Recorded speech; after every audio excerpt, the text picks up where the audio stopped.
Professor Jayashankar Telangana వ్యవసాయ విశ్వవిద్యాలయం వారు అందిస్తున్న వాతావరణ ఆధారిత వ్యవసాయ సూచనలను ఇప్పుడు తెలుసుకుందాం. హైదరాబాద్ వాతావరణ కేంద్రం వారు అందించిన సమాచారం ప్రకారం రాబో 5 రోజులు వాతావరణం పొడిగా ఉంటుంది. పగటి ఉష్ణోగ్రతలు 33 నుండి 37 డిగ్రీల సెల్సియస్ మధ్య మరియు రాత్రి ఉష్ణోగ్రతలు 16 నుండి 23 డిగ్రీల సెల్సియస్ మధ్య నమోదు కావచ్చు.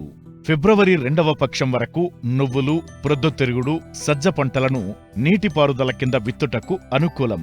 ప్రస్తుత వాతావరణ పరిస్థితులు వరిలో అగ్గి తెగులు సోకుటకు అనుకూలం. తెగులు గమనించినట్లయితే నివారణకు ట్రైసైక్లోజోల్ 0.5 గ్రాములు లేదా ఐసోప్రొథయోలిన్ 0.5 మిల్లీలీటర్లు లేదా కాసుగామైసిన్ 2.5 మిల్లీలీటర్లు లీటరు నీటికి కలిపి పిచికారీ చెయ్యాలి.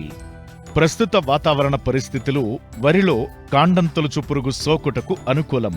ముందస్తు నివారణ చర్యల్లో భాగంగా వరి నాటిన 15 రోజులకు ఎకరానికి 10 కిలోల కార్బోఫ్యూరాన్ 3G గుళికలను ప్రధాన పొలంలో చల్లుకోవడం ద్వారా కాండం తొలుచు పురుగుతో పాటు ఉల్లికోడును కూడా నివారించవచ్చు.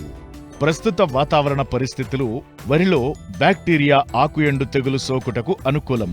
దీని నివారణకు నత్రజని ఎరువులను వేయడం తాత్కాలికంగా వాయిదా వేయాలి. పొలం నుండి నీటిని తీసివేయాలి. ప్లాంటోమైసిన్ 0.2 గ్రాములు ప్లస్ కాపర్ ఆక్సీక్లోరైడ్ 3 గ్రాములు లేదా అగ్రిమైసిన్ 0.4 గ్రాములు ప్లస్ ఆక్సీక్లోరైడ్ 3 గ్రాముల మందును లీటరు నీటికి కలిపి పిచికారీ చెయ్యాలి.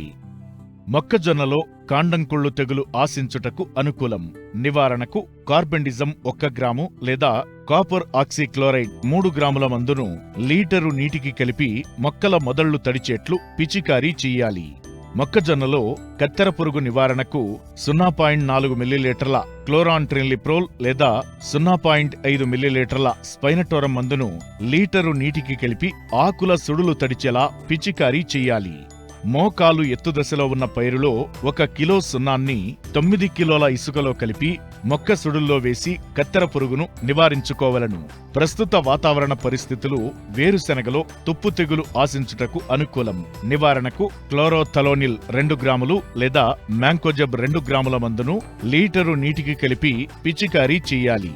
వేరుశెనగలో వేరుకుళ్ళు తెగులు వచ్చే అవకాశముంది.